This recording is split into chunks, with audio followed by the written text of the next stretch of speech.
வணக்கம், welcome to Ramanujan study circle. இந்த கிளாஸில் நம்ம யூனிஃபார்ம் டெஸ்ட் பேட்சில் டெஸ்ட் நம்பர் 5க்கான சைக்காலஜி எக்ஸ்ப்ளனேஷன் தான் பார்க்க போகிறோம். ஸோ இன்றைக்கான ஃபஸ்ட்டு கொஷின் என்ன, தகுந்த வெண்படத்தை கண்டறி அப்படின்னு சொல்லிட்டு கொடுத்துருக்காங்க. ஸோ கொஷின் என்னென்னா, விளையாட்டு வீரர்கள், மனிதர்கள், ஆண்கள் இப்படி கொடுத்துருக்காங்க. இதுக்கான கரெக்டான வெண்படம் எது, வென் டயக்ராம் எது, இப்படி தான் கேட்குறாங்க. சரியா? ஸோ இதில் ஃபஸ்ட் ஆப்ஷனை பாருங்கள். இந்த ஃபஸ்ட் ஆப்ஷனில் மனிதர்கள் அப்படின்றது ஒரு பொதுவான வார்த்தை. சரியா? அந்த மனிதர்களில் ஒரு சிலர் என்னவா இருக்கலாம்னா விளையாட்டு வீரர்களாக இருக்கலாம். ஆனால் எல்லா விளையாட்டு வீரரும் மனிதர் தானே. ஸோ மனிதர் அப்படின்றவங்க நான் பொதுவாக எடுத்துக்கிறேன். சரியா? அதுக்குள்ளே விளையாட்டு வீரர்கள் இருப்பாங்க. அப்போ எல்லா விளையாட்டு வீரர்களும் மனிதர்கள் தான். சரியா? அந்த விளையாட்டு வீரர்களில் ஒரு சிலர் ஆண்களாக இருக்கலாம், ஒரு சிலர் பெண்களாக இருக்கலாம். சரியா? ஸோ ஆண்களில் ஒரு சில விளையாட்டு வீரர்கள், விளையாட்டு வீரர்களில் ஒரு சிலர் ஆண்கள், ஆனால் இவங்க எல்லாருமே மனிதர்கள். ஓகேங்களா? ஸோ அதனால் ஆப்ஷன் ஏ இந்த கொஷினுக்கான ஆன்சர். ஓகேங்களா? ஸோ நெக்ஸ்ட் ஒன், ஒரு நபர் 2 கிலோமீட்டர் தொலைவை வடக்கு நோக்கி செல்கிறார். ஸோ நான் என்ன செய்கிறேன்னா, வடக்கு நோக்கி 2 கிலோமீட்டர் போகிறேன். சரியா? பின்பு அவர் கிழக்கு நோக்கி திரும்பி 10 கிலோமீட்டர் தொலைவு நடக்கிறார். இங்கேருந்து கிழக்கு நோக்கி திரும்பி 10 கிலோமீட்டர் போகிறேன். அகைன் மீண்டும் பின்பு அவர் வடக்கு நோக்கி திரும்பி 3 கிலோமீட்டர் தொலைவு நடக்கிறார்னு சொல்கிறாங்க. அகைன் 3 கிலோமீட்டர் தொலைவு வடக்கு நோக்கி போகிறாரா? சரிங்களா? மீண்டும் அவர் கிழக்கு நோக்கி திரும்பி 2 கிலோமீட்டர் தொலைவு நடக்கிறார். ஸோ இங்கேருந்து கிழக்கு நோக்கி 2 கிலோமீட்டர் போகிறாரு. ஸோ இப்படி போனால் தொடக்கத்திலிருந்து அவர் எவ்வளவு தொலைவில் உள்ளார் அப்படின்னு கேட்குறாங்க. இதுதான் தொடக்கம். சரியா? ஸோ இதுதான் லாஸ்ட் எண்டு பாயிண்ட்டு. அப்போ இந்த இடம் தான் கேட்குறாங்க. இந்த டிஸ்டன்ஸ் வேணும். ஸோ இந்த டிஸ்டன்ஸ் வேணும்னா நம்ம என்ன செய்யணும்னா, இந்த டிஸ்டன்ஸையும் நம்மளாக எடுத்துக்கிறோம். சரியா? அது எப்படி சார் எடுத்துக்கலாம்? இப்போ பாருங்கள், இங்கேருந்து இது வரைக்கும் 2 கிலோமீட்டர். ஸோ இங்கேருந்து இது வரைக்கும் 3 கிலோமீட்டர். அப்போ இந்த லைன் ஃபுல்லாக எவ்வளோ இருக்குன்னா 5 கிலோமீட்டர் இருக்குமா? சரிங்களா? அதே போல் எனக்கு இந்த லைன் 10 கிலோமீட்டரு, இந்த லைன் 2 கிலோமீட்டரு. ஸோ அப்போ இது மொத்தம் சேர்த்தா 12 கிலோமீட்டர் இருக்குமா? சரியா? இப்போ இதை மட்டும் கட் பண்ணி எதுங்க, எனக்கு இப்படி இருக்குப்பா, இது 5 கிலோமீட்டர், இது 12 கிலோமீட்டர். ஸோ நான் கேட்குறது என்னென்னா, இந்த இடம் என்னன்னு தான், இந்த இடம் தான் எனக்கு தேவை. சரியா? அதுதான் ஆரம்பித்த இடத்துக்கும் முடிகிற இடத்துக்குமான அந்த டிஸ்டன்ஸ். ஓகேங்களா? ஸோ இப்போது இது ஏ, இது பி, இது சின்னு எடுத்துக்கிறேன். ஸோ செங்கோண முக்கோணம் அப்படின்னாலே பிதாகரஸ் தியரம் தான். பிதாகரஸ் தியரம் என்ன சொல்லுது? AC square equal to AB square plus BC square. So AC அப்படின்னும்போது எனக்கு எக்ஸ் ஸ்கொயரு, ஏபி அப்படின்னும்போது எனக்கு 5 ஸ்கொயர் ப்ளஸ் பிசி அப்படின்னும்போது 12 ஸ்கொயர்.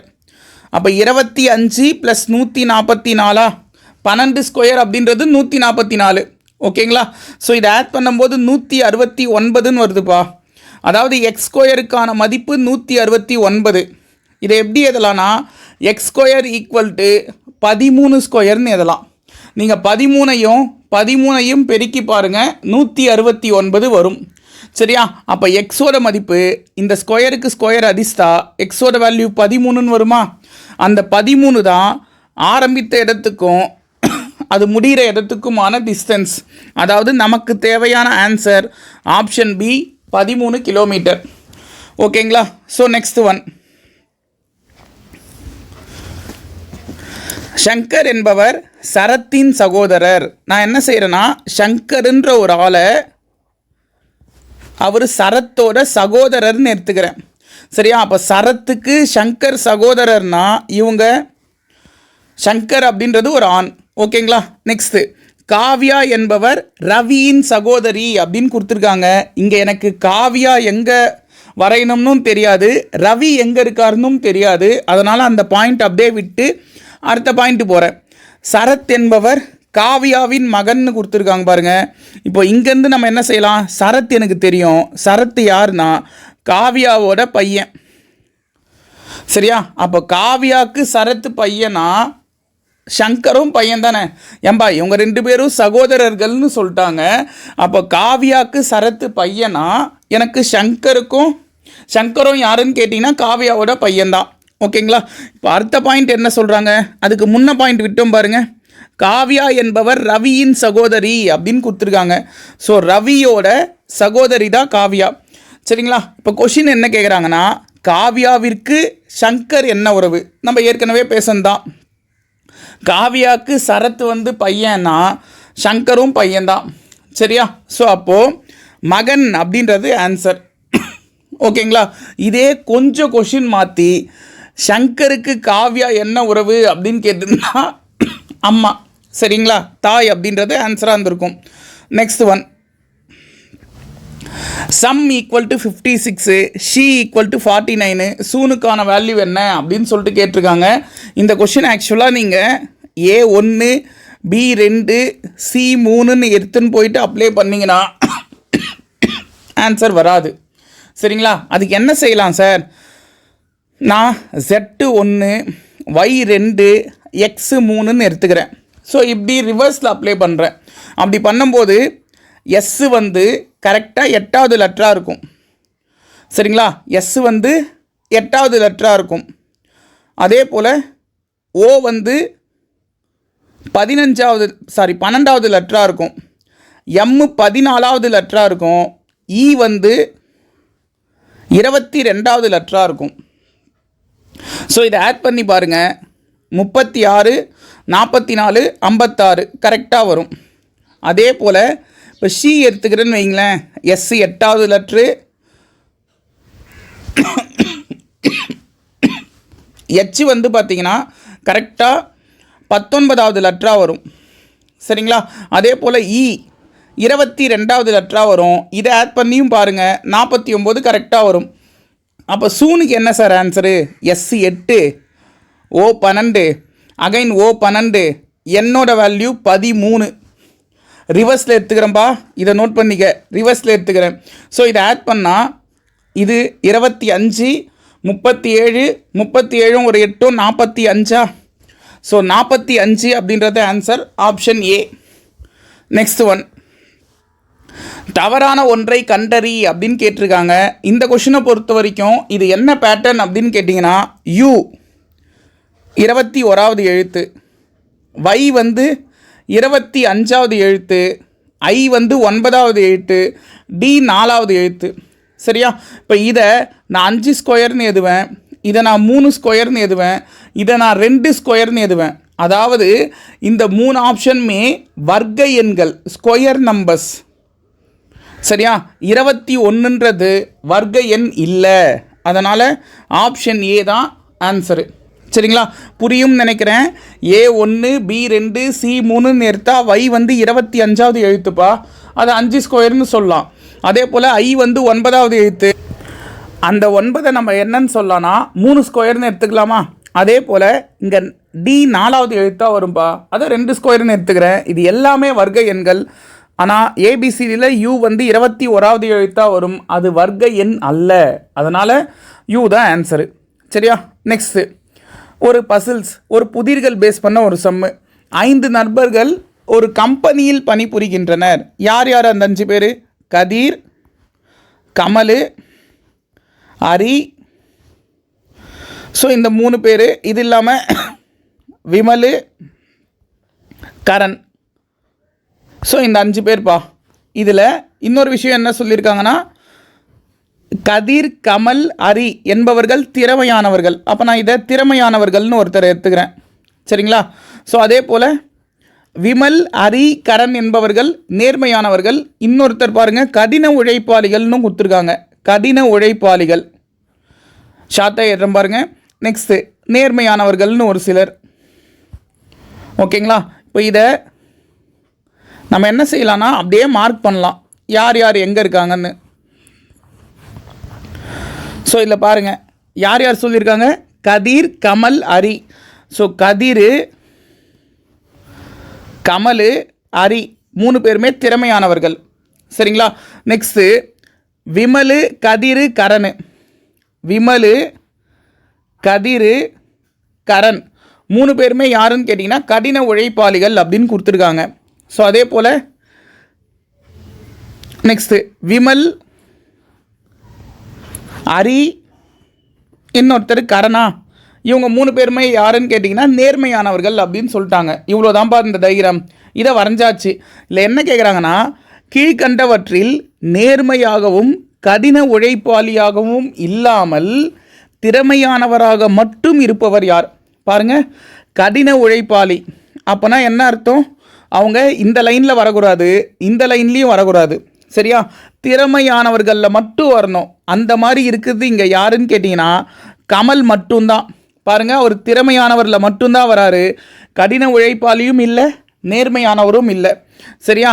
அதனால் answer option A Kamal. Next one,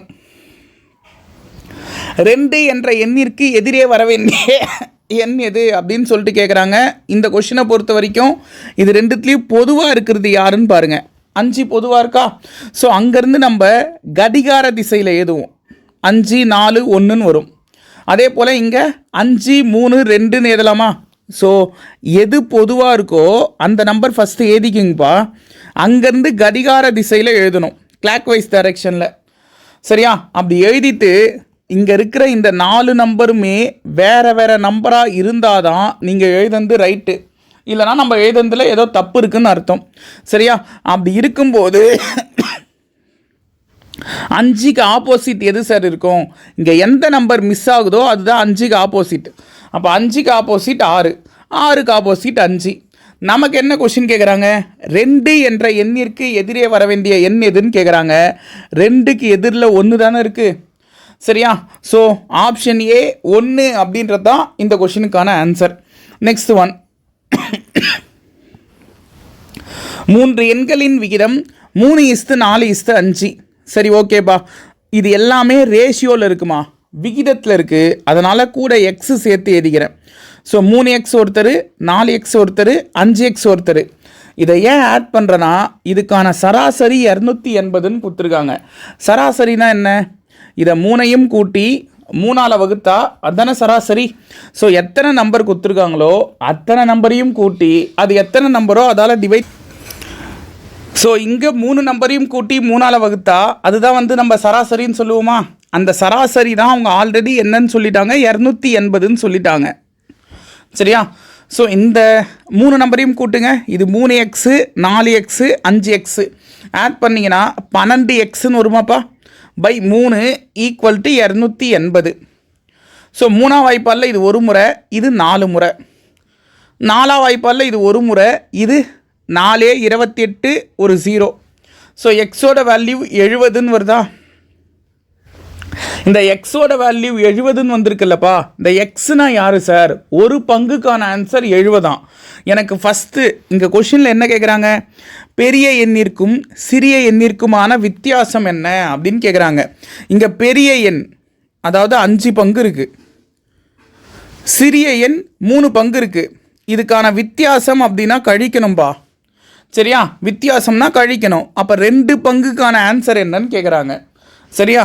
ஒரு பங்கு 70ன்னு தெரியும். அப்போ 2 பங்குனா 2 × 70 140ன்னு வருமா? ஸோ அந்த 140 தான் இந்த கொஷினுக்கான answer, option D. So next one, இல்லை W U S Qன்னு கொடுத்துருக்காங்களாமா? இதை பாருங்கள், ஏபிசிடியில் இது 23வது எழுத்து, U 21வது எழுத்து, S 19வது எழுத்து, Q 17, எல்லாமே 2 குறையுதுப்பா. அப்போ நெக்ஸ்ட்டு 15 தான் இருக்குமா? ஏபிசிடியில் 15வது எழுத்து O. சரியா?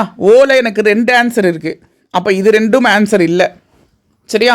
நெக்ஸ்ட்டு அந்த இதில் பாருங்கள், நம்பர்ஸில் 144, 121, 100, 81 இப்படி போதாமா? இது 12 ஸ்கொயரு, இது 11 ஸ்கொயரு, இது 10 ஸ்கொயரு, இது 9 ஸ்கொயரு.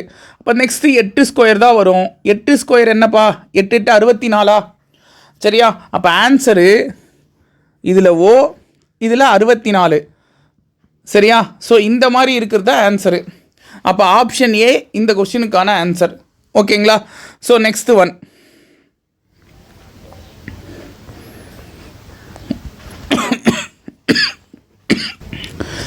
அடுத்த கொஷின் பாருங்கள்.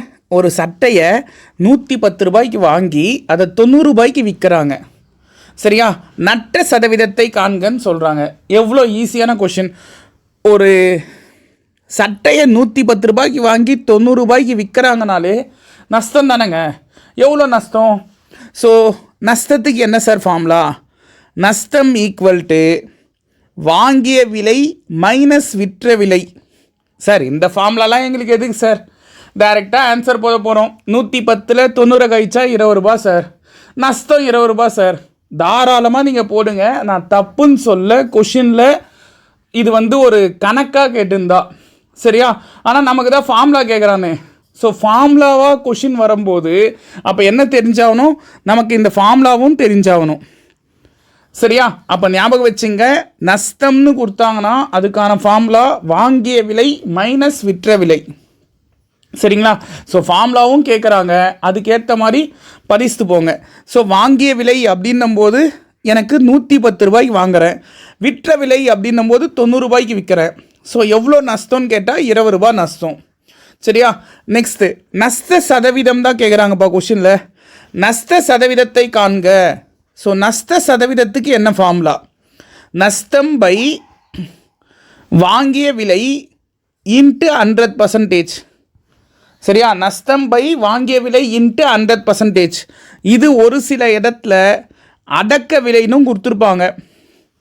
சரியா? அடக்க விலைன்னு சொல்லியிருப்பாங்க. ரெண்டுமே ஒன்று தான். ஸோ வாங்கிய விலைன்னு சொல்லலாம், இல்லைனா அடக்க விலைன்னு சொல்லலாம். சரியா? இங்கே எவ்வளோ நஷ்டம்? 20 ரூபா நஷ்டம். நான் எவ்வளோ ரூபாய்க்கு வாங்கியிருக்கேன்? நான் வாங்கினது 110 ரூபாய்க்கு. இன்ட்டு 100% சதவீதம் கேட்குறதுனால 0க்கு 0 அடிச்சிடலாமா? மேலே 2ஐயும் 100ஐயும் பெருக்குனா 200. இதை 11ஆல் அடிச்சா ஆன்சர்ப்பா. சரியா? 11 வாய்ப்பால் ஓர் 11 11. 20ல் 11 போனால் 9. இந்த 0 இறக்கலாம். 90ன்னு வருமா? 11 வாய்ப்பால் 8 முறை 88. மீதி 2ன்னு வருமாப்பா? ஸோ 18 2/11% அப்படின்றது ஆன்சர். சரியா? 18 2/11% நஷ்டம் அப்படின்றது ஆன்சர். ஓகேங்களா? So next one. ஒரு சதுரங்க விளையாட்டு போட்டியில் 8 விளையாட்டு வீரர்கள் ஒவ்வொரு ஆட்டக்காரருடன் ஒரு முறை மட்டுமே விளையாடுகின்றனர். போட்டியில் எத்தனை ஆட்டங்கள் ஆடி இருப்பார்கள்னு கேட்குறாங்க.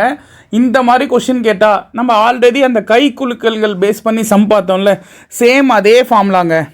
n × n-1/2 இதுதான் இதுக்கான ஃபார்முலா. சரியா? இங்கே 8 விளையாட்டு வீரர்கள்னு சொல்லிட்டாங்க. அப்போ என்னோட வேல்யூ 8. ஸோ 8 1/2. ஸோ எண்ணுக்கு பதிலாக 8ன்னு அப்ளை பண்ணுறம்பா. கொஷினில் 8ன்னு கொடுத்தனால. சரியா? அப்போ 8ல் 1 கழிச்சா 7/2ன்னு வருமா? 2ஆம் வாய்ப்பால் இது ஒரு முறை, இது 4 முறை. ஸோ 4ஐயும் 7ஐயும் பெருக்குனா 28 மேட்ச்சு டோட்டலாக ஆடிருப்பாங்க. ஸோ ஆப்ஷன் ஏ 28 இந்த கொஷினுக்கான ஆன்சர். ஓகேங்களா? So next one. பர்மனண்ட் என்ற சொல்லில் உள்ள எழுத்துக்களில் முதல் 4ஆம் 7ஆம் மற்றும் 9ஆம் இடங்களில் உள்ள எழுத்துக்களை கொண்டு எத்தனை அர்த்தமுள்ள வார்த்தைகளை உருவாக்க முடியும்னு கேட்குறாங்க. ஃபஸ்ட்டு பர்மனண்ட் இந்த வார்த்தையை எடுத்துக்கிறேன். சரிங்களா? இதில் நம்பர் கொடுத்துப்போமே, நமக்கு மிஸ்டேக் வராத வரைக்கும் எதுவுமே தப்பு இல்லை. மிஸ்டேக் வந்தால் தான் அப்படியே ஒரு மார்க் போயிடும். சரியா? அதனால் நம்பர் கொடுக்கறது பிரச்சனையே இல்லை. என்னென்ன சொல்லு? ஃபஸ்ட்டு எழுத்து எடுத்துக்கணும். அப்போ பி எடுத்துக்கிறேன். அதே போல் 4ஆவது எழுத்து எடுத்துக்கணும். அப்போ எம் எடுத்துக்கிறேன். நெக்ஸ்ட்டு 7ஆவது எழுத்து, அப்போ இ. அதே போல் 9ஆவது எழுத்து, அப்போ டி. சரிங்களா? ஸோ இந்த 4 எழுத்தை பயன்படுத்தி எத்தனை அர்த்தமுள்ள வார்த்தையை உருவாக்க முடியும்னு கேட்குறாங்க. டெம்புன்னு சொல்லிட்டு ஒரு வார்த்தையை உருவாக்கலாம்ப்பா. இந்த 4 எழுத்துமே யூஸ் பண்ணணும். சரியா? யூஸ் பண்ணி ஒரு வார்த்தையை உருவாக்கலாம். எனக்கு தெரிஞ்சு வேறு எந்த வார்த்தையுமே இந்த 4 எழுத்துக்களை பயன்படுத்தி உருவாக்க முடியாது. சரியா? ஸோ ஆன்சரு இவங்க கொஷினு எந்த வார்த்தையை உருவாக்கலாம்னு கேட்கல, எத்தனை வார்த்தையை உருவாக்கலாம்னு கேட்குறாங்க. ஒரே வார்த்தையை தான் உருவாக்க முடியும். So option A answer. சரியா? நெக்ஸ்ட்டு, இது ஒரு சின்ன மிஸ்டேக்ப்பா. இது 690. சரியா? ஸோ பாருங்கள், இந்த கொஷினுக்கு சைடில் இருக்கிற நம்பர் எல்லாத்தையும் ஸ்கொயர் பண்ணுங்க. 4 ஸ்கொயர் பண்ணால் 16, 6 ஸ்கொயர் பண்ணால் 36, 2 ஸ்கொயர் 4, 3 ஸ்கொயர் 9. ஸோ இதை ஆட் பண்ணுறேன். 52, 56, 65ன்னு வரும்பா. ஸோ வந்திருக்கிற ஆன்சர் கூட நான் 0வை சேர்த்துக்கிறேன், இல்லை 10ஆல் பெருக்கிறேன், எல்லாம் ஒன்று தான். சரியா? அதனால தான் இங்கே நடுவில் 650ன்னு வந்திருக்கு. இதுலேயும் 0 ஸ்கொயர், 8 ஸ்கொயர், 2 ஸ்கொயர், 1 ஸ்கொயர் இப்படி எடுத்துக்கிறேன். 0வை ஸ்கொயர் பண்ணால் 0 தான். 8 ஸ்கொயர் 64, 2 ஸ்கொயர் 4, 1 ஸ்கொயர் 1. இதை ஆட் பண்ணி பாருங்கள், 690ன்னு வரும். சரியா? அதாவது இதை ஆட் பண்ணால் 69ன்னு வரும், ஒரு 0வை சேர்த்தா 690ன்னு வரும்.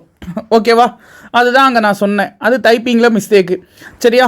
So next, 3 square, 2 square, 4 square, 5 square. பாருங்கள், 3 ஸ்கொயர் 9, 2 ஸ்கொயர் 4, 4 ஸ்கொயர் 16, 5 ஸ்கொயர் 25. இதை ஆட் பண்ணுவோம். 41, 45, 45 ஒரு 9, 54. 54 ஒரு 0வை சேர்த்தா 540 ஆன்சர். ஸோ ஆப்ஷன் சி 540 இந்த கொஷினுக்கான ஆன்சராக இருக்கும். ஓகேங்களா? ஸோ நெக்ஸ்ட் ஒன், கொடுக்கப்பட்டுள்ள சொற்களை ஆங்கில அகராதியின்படி வரிசைப்படுத்தி அதில் கடைசியாக உள்ள சொல்லை காண்க அப்படின்னு கேட்குறாங்க. ரொம்ப ரொம்ப ஈஸியான கொஷின். எல்லாமே எச்சில் தாப்பா ஸ்டார்ட் ஆகுது. சரியா? அதனால் நான் அதுக்கு அர்த்த லெட்டர் பார்க்குறேன். இது ஏ, ஹெச்ஏன்னு வருதா? அப்போ இதுதான் ஃபஸ்ட்டு. சரியா? ஏபிசிடியில் ஏக்கு அப்புறம் இங்கே எது வரும்? இங்கே பாருமா, யூ இருக்குது. அப்போ இது வரத்துக்கு வாய்ப்பே இல்லை. ஓ இருக்குது, இதுவும் வராது. பாருங்கள், ஹெச்ஏக்கு அப்புறம் ஹெச்இ தான் வருமா? சரிங்க சார், 2 இடத்துல ஹெச்இ இருக்குது. இதில் நான் எது எடுத்துக்குது? அடுத்த வார்த்தையை பாருங்கள், இங்கே ஹெச்இக்கு அப்புறம் எஸ் இருக்குப்பா, இங்கே ஹெச்இக்கு அப்புறம் சி இருக்குது. இதில் சி ஃபஸ்ட்டு வருமா, எஸ் ஃபஸ்ட்டு வருமா? சி தானே வரும். ஸோ அப்போது எசிட்டிக் அப்படின்றது தான் 2வது. சரியா? இதில் இது 3வது. எசிட்டேட் அப்படின்றது 3வது. சரிங்களா? இப்போ பாருங்கள், நெக்ஸ்ட்டு இதில் ஹெச்ஓன்னு இருக்குது, இங்கே ஹெச்யூன்னு இருக்குது. ஹெச்சுக்கு அப்புறம் ஓ இருக்கிறது தான் இப்போ ஃபஸ்ட்டு வரும். அப்போது ஹாலோ அப்படின்றது வந்துருமா? லாஸ்ட்டாக தான் ஹண்டர் வரும். கொஷின் என்ன கேட்குறாங்க பாருங்கள், கரெக்டாக இருக்கா? ஹெச்ஏ, ஹெச்இ, இங்கே ஹெச்இசி, இங்கே ஹெச்இஎஸ்ஸு, இங்கே ஹெச்ஓ, அடுத்தது ஹெச்யூ. இதுதான் அந்த வரிசை. இதுதான் ஆங்கில அகராதியின்படி வரிசைப்படுத்தி. அப்படின்னா ஒன்றும் இல்லை, இங்கிலீஷ் டிக்ஷனரி பிரகாரம் எதை சொல்கிறாங்க. அப்படி எழுதிட்டோம் அப்படின்னா அதில் கடைசியாக உள்ள சொல்லை காண்கன்னு கேட்குறாங்க. இதில் கடைசியாக என்னப்பா இருக்குது? ஹண்டர் இதானே இருக்குது.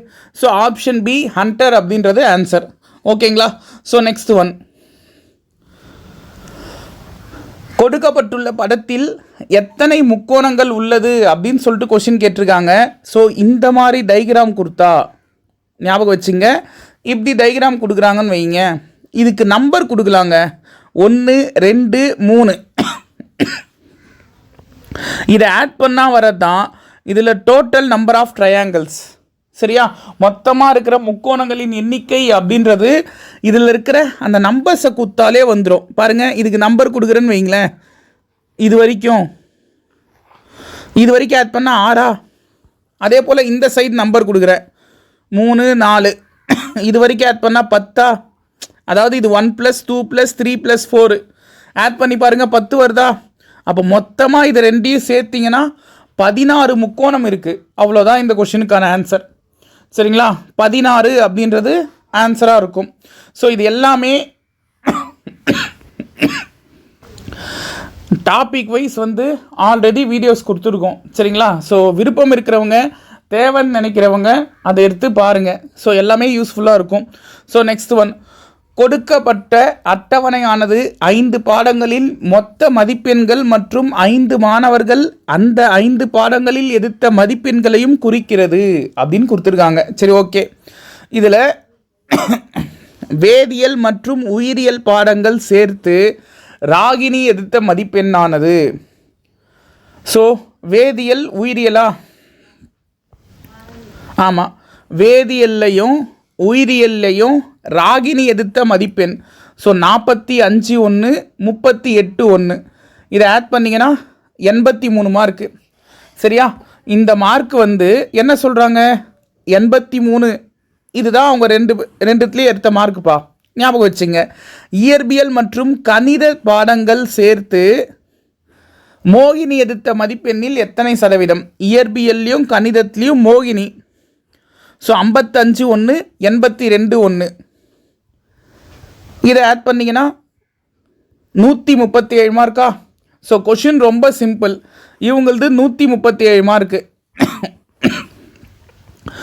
இதில் கொஷின் என்னன்னா, இயற்பியல்லையும் கணித பாடத்துலேயும் சேர்த்து மோகினி எடுத்த மதிப்பெண்ணில் மோகினி எடுத்த மதிப்பெண் 137 மார்க்கு. இதில் ராகினி எடுத்த மதிப்பெண் வந்து எத்தனை சதவீதம்னு கேட்குறாங்க. அதனால் இன்ட்டு 100. சரியா? ஸோ இப்போது மேலே இதை பெருக்குனா 8300 வருமா? இதை 137ஆல் வகுக்கிறேன். வேறு வழி இல்லை, வகுத்து தான் ஆகணும். சரியா? நம்ம என்ன செய்யலாம் அப்படின்னு பார்த்தீங்கன்னா, ஒரு 5 முறை பெருக்கி பார்ப்போம். 35 5 5 1 16 ஓரஞ்சு 5 5 1 சேர்த்தா 6 665 வருதாப்பா? ஒரு 6 முறை பெருக்கி பார்ப்போம். 137 6 முறை பெருக்குனா 6 42 6 3 18 4 22. ஸோ ஓரார் 6 6 2 கூட்டினா 8. சரி, ஓகேம்மா. அப்போ 6 முறை வருது. ஸோ 6 முறை எவ்வளோ வருதுன்னு பார்த்தீங்கன்னா 822 வருதுப்பா. சரிங்களா? இதை கழிச்சிங்கன்னா இது என்ன வரும் பாருங்கள். இதில் 8ல் 8 போனால் 0 தான். இது 10ல் 2 போனால் 8ஆ? சரியா? 2ல் 2 போனால் 0 தான். ஓகேவா? இப்போ இதுலேயும் பாருங்கள், இங்கே 0 ஆகிடும். என்ன பிரச்சனைனா 137 வாய்ப்பால் வகுக்கிறேன். ஆனால் எனக்கு இங்கே மீதி 80 தான்ப்பா இருக்குது. ஒரு முறை கூட வராது. சரியா? அப்போ என்ன சார் செய்யறது? மேலே 0 சேர்த்துக்கணும். மேலே 0 சேர்த்துக்கிட்டு பாயிண்ட் வச்ச பிறகு இங்கே 0 சேர்த்துக்கலாம். சரியா? அப்போ 60 புள்ளி சம்திங்கில் ஆன்சர் வரும். 60 புள்ளி சம்திங்கில் இருக்கிறது ஆப்ஷன் பி தான். சரியா? அதனால் ஆப்ஷன் பி ஆன்சர். ஓகேங்களா? ஃபுல்லாக டிவைட் பண்ணோம்னு அவசியம் இல்லை, ஆப்ஷனுக்கு ஏற்ற மாதிரி போங்க. ஸோ நெக்ஸ்ட் ஒன், 5 மாணவர்களும் கணிதத்தில் எடுத்த மொத்த மதிப்பெண்களுக்கும் 5 மாணவர்கள் வேதியியலில் எடுத்த மதிப்பெண்களுக்கும் இடையேயான விகிதம். ஸோ 5 மாணவர்கள் கணிதம் அப்படின்னும் போது இதை 5ஐயும் ஆட் பண்ணுங்கள். இதை ஆட் பண்ணிங்கன்னா 373 வரும்பா. சரியா? அதே போல் வேதியியல் அப்படின்னும் போது இதை ஆட் பண்ணுங்கள். இது 303 வரும். சரிங்களா? இந்த மாதிரி எதனா ஆப்ஷன் இருக்கா? சாரி, 306 வரும்பா. இதை ஆட் பண்ணி பாருங்கள். ஜஸ்ட் ஆடுன்னு தானே அப்படின்னு நான் சொல்கிறேன். சரியா? ஆட் பண்ணிங்கன்னா ஆப்ஷன் சி ஆன்சராக இருக்கும். ஓகேங்களா? நம்ம எதுக்கும் செக் பண்ணி பார்த்துருவோமா? ஏன்னா செக் பண்ணுறது நல்லது தானே. 65 52 78 82 ஒரு 96 8 16 18 23 8 5 13 20 28 28 ஒரு 9 37. ஸோ சொன்ன மாதிரி 373 வந்துருச்சு. வேதியியல் அப்படின்னும் போது 45 62 70 65 64 இதுதான் கொடுத்துருக்காங்களா? ஸோ ஆட் பண்ணால் 11 16 5 11 18 24 30. ஸோ 306 கரெக்ட் தான். அப்போ 373க்கும் 306க்கும் தான் ஆன்சர் வரும் விகிதம்னு கேட்டால். சரியா? பாருங்கள், நமக்கு ஆப்ஷனை மாற்றி கூட கொடுப்பாங்க. அப்படி போட்டாலும் ஆன்சர் தப்பு தான். அவங்க யாரை ஃபஸ்ட்டு கேட்குறாங்க? கணிதம் தானே ஃபஸ்ட்டு கேட்குறாங்க. அப்போ கணிதத்துக்கு கூட்டும் போது என்ன வந்துச்சோ அதுதான் ஃபஸ்ட்டு எழுதணும். வேதியியல் ரெண்டாவதாக தான் சொல்கிறாங்க. அப்போ ரெண்டாவதாக தான் 306 எழுதணும். சரிங்களா? ஸோ அது பார்த்துங்க. நெக்ஸ்ட்டு, அனைத்து பாடத்திலும் மொத்த மதிப்பெண்களில் சோகன் எடுத்த மதிப்பெண்களின் சதவீதம் காண்க அப்படின்னு சொல்லிட்டு கேட்குறாங்க. ஸோ ஃபஸ்ட்டு மொத்த மதிப்பெண்கள் என்னன்னு பார்க்கணும். ஸோ மொத்த மதிப்பெண் அப்படின்றது எது எது சார்? இங்கே கொடுத்துருக்காங்க பாருங்க, இதுதான் மொத்த மதிப்பெண். சரியா? ஸோ 175, 275, 350, 350 ஒரு 120னா 470 மார்க்கு. சரியா? ஸோ மொத்த மதிப்பெண் 470 மார்க்கு. இதில் சோகன் எடுத்த மதிப்பெண்களின் சதவீதம்னு கேட்குறாங்க. சோகன் அப்படின்னும் போது சோகனுக்கு என்னென்ன மார்க் இருக்குது? 50, 78, 70, 58, 88. ஸோ இதை ஆட் பண்ணிங்கன்னா 24, 13, 20, 25, 32, 34, 344 மார்க்கு. சரியா? ஸோ இந்த 344 மார்க்குன்றது எத்தனை சதவீதம்னு கேட்குறாங்க. ஓகேங்களா? எத்தனை சதவீதம்னு கேட்குறாங்க. ஒரு ஜீரோக்கு ஒரு ஜீரோ அடிச்சிடலாம். ஸோ மேலே பெருக்கிறேன் அப்படின்னா 3440ன்னு வரும். இதை 47ஆல் அடிக்கணும். சார் எனக்கு 47 வாய்ப்பாக தெரியாது, அப்போ என்ன செய்யறது? ஒரு 7 முறை 8 முறை போட்டு பார்ப்போம். 47 ஒரு 7 முறை போடுறேன். 7 7 49, 7 நாள் 28, 28 ஒரு நாளும் 32. அப்போ 7 முறை வரும். 329ன்னு 14ல் 9 போனால் 5பா, 3ல் 2 போனால் 1. இந்த ஜீரோவை இறைக்கிறேன். சரியா? ஜீரோவை இறைக்கிறேன் அப்படின்னா 47 7ஆம் வாய்ப்பால் டிவைட் பண்ணோமா? நான் என்ன செய்கிறேன்னா ஒரு 3 முறை போடுவோம். 3 21, 3 12, 2 14. கரெக்ட் தான். அப்போ 3 முறை 141 மீதி 9ன்னு வரும். ஸோ 73 சம்திங்கில் ஆன்சர் வருதுப்பா. இங்கே ஆப்ஷனில் மிஸ்டேக் இருக்குது. சரியா? 73 சம்திங்கில் ஆன்சர் வரும். அந்த மாதிரி செக் பண்ணி பார்த்து உங்களுக்கு வருதுன்னா நீங்கள் போகிறது ரைட்டு. சரியா? நான் தான் இது டைப்பிங்கில் ஏதோ மிஸ்டேக் ஆகிருக்கு. சரிங்களா? ஸோ அது பார்த்துங்க. நெக்ஸ்ட்டு, அனைத்து பாடங்களிலும் ரோகன் எடுத்த மொத்த மதிப்பெண்களின் கூடுதல் என்ன அப்படின்னு கேட்குறாங்க. ஸோ ரோகன் மட்டும் ஆட் பண்ணுவோமே. 60, 52, 62, 55, 88, 13, 5, 17, 7 5 12, 18, 23, 31. ஸோ 317 மார்க் அப்படின்றது ரோகன் எடுத்த மார்க்கு. சரியா? ஜஸ்ட்டு கூடுதல் மட்டும்தான்ப்பா கேட்குறாங்க, கூட்டி சொல்கிறாங்க, அவ்வளோதான். ஸோ 317 மார்க் அப்படின்றது ஆன்சர். ஓகேவா?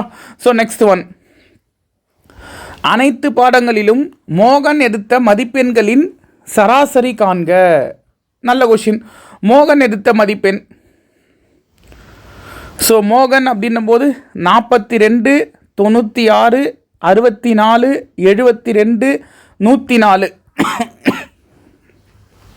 இதை ஆட் பண்ணுறேன்னா 6, 10, 16, 18, 5 9 14, 20, 27, 3 378 மார்க் எடுத்திருக்காரு. சரியா? கொஷின் என்ன கேட்குறாங்க? மோகன் எடுத்த மதிப்பெண்களின் சராசரின்னு கேட்குறாங்க. அப்போ 378 மார்க் அவர் எடுத்திருக்காரு. மொத்தம் எத்தனை சப்ஜெக்ட்டுப்பா? 5 சப்ஜெக்டா? கரெக்டா? 1 2 3 4 5 5 சப்ஜெக்டில் தான் மொத்தமாக சேர்த்து 378 மார்க் எடுத்திருக்காரா? அப்போ இந்த 5ஐயும் கூட்டி 5ஆல் வகுத்தா அதுதானே சராசரி. 378 5ஆல் அடிக்கிறேன். 7 முறை 35, மீதி 2, 8 இறைக்கிறேன். 28 அப்படின்னும் போது 5ஆம் வாய்ப்பால் 5 5 25. சரியா? 28ல் 25 போனால் 3 பாயிண்ட் வச்சு 0 சேர்க்குறேன். இப்போ இது 30. 5ஆம் வாய்ப்பால் 30ன்னும் போது 6 முறை 30. சரிங்களா? ஸோ 75.6 அப்படின்றது இந்த கொஷினுக்கான ஆன்சர். Option B.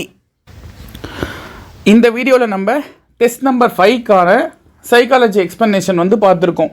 சரிங்களா? அடுத்தடுத்த வீடியோவில் வேறு கொஷின்ஸ் வந்து புதுசாக பார்க்கலாம். சரிங்களா? ஸோ ஒரு சில டெஸ்ட்டில் வந்து பார்த்திங்கன்னா ஒரு சில மாடல் நிறைய கொடுத்துருப்பேன். அடுத்த டெஸ்ட்டில் வந்து பார்த்திங்கன்னா இன்னும் வேறு சில மாடல் கொடுத்துருப்பேன். ஸோ நீங்கள் எழுத போகிற அந்த 20 டெஸ்ட்லேயும் வேறு மாடல் நீங்கள் பார்க்கும்போது ஃபுல்லாக வந்து கவர் ஆகிடும். சரிங்களா? ஒரே மாடலும் கொடுக்க முடியாது. ஏன்னா உங்களுக்கு மேக்ஸு சைக்காலஜி அப்படின்னு பார்த்தீங்கன்னா மொத்தமாக ஒரு 40 to 44 டாபிக் இருக்குது. சரிங்களா? ஏன் சார் அது நீங்களே வெரைட்டியாக சொல்கிறீங்கன்னா 2016-17 தான் இந்த முக்கோணவியல் அதெல்லாம் கேட்டிருந்தாங்கப்பா. கணங்கள் கேட்டிருந்தாங்க, அணிகள் கேட்டிருந்தாங்க. சரிங்களா? இந்த மேட்ரிக்ஸ்ன்னு சொல்லுவோம்ல, அது இந்த A யூனியன் B, A வெட்டு B, அதெல்லாம் ட்ரிக்னாமெண்ட்ரி, அதாவது இந்த சைன் தீட்டா காஸ் தீட்டா இதெல்லாம் வந்து ஒரு காலத்தில் கேட்டிருந்தாங்க. சரிங்களா? மரம் வந்து முறிஞ்சு விழுகிற மாதிரிலாம் கொஷின் வந்தது. சரிங்களா? இப்போ வந்து என்னென்னா அந்த மாதிரி கொஷின்லாம் எதிர்பார்க்க முடியல. கரெக்ட் தானே? ஸோ அப்படி இருக்கும்போது குறைஞ்சது 40லேருந்து 44 டாபிக் வருது. சரியா? ஆனால் உனக்கு கேட்க போகிறது எத்தனை கொஷின்பா? 20 கொஷின் தான். அந்த 20 கொஷின்லையும் அவங்க எப்படி பிரிச்சுட்டாங்க? தமிழ் விட்டுருங்க, அந்த 5 கொஷின் நமக்கு நீங்கள் படிச்சுப்பீங்க. சரிங்களா? இந்த 20 கொஷின்லேயும் 5 கொஷின் கண்டிப்பாக பைச்சாட் தான். சரியா? 5 கொஷின் பைச்சாட் தான், 5 கொஷின் கண்டிப்பாக மேக்ஸு தான். சரியா? ஒரு 5 கொஷின் டைக்ராம் பேஸ் பண்ணி இருக்கும். இன்னொரு 5 கொஷின் தான் மொத்தமே இந்த எண் வரிசை, எழுத்து வரிசை, கோடிங் டிகோடிங் எல்லாமே சேர்த்து 5 கொஷின் தான். இரத்த உறவுகள் வருமா, தரவரிசை வருமா, இல்லை புதிர்கள் வருமா, எது வரும்னு யாருக்குமே தெரியாது. சரியா? ஓப்பனாக சொல்ல போனால் யாருக்குமே தெரியாது. இதுதான் வரும்னு யாராலுமே அச்சு பேச முடியாது. எல்லாத்தையும் பச்சுன்னு போகணும். சரிங்களா? அதனால் எல்லாமே கவர் ஆகிற மாதிரி படிங்க. சரிங்களா? அடுத்தடுத்த டெஸ்ட்டில் வேறு கொஷின்ஸ் பார்க்கலாம். நன்றிகள் பல.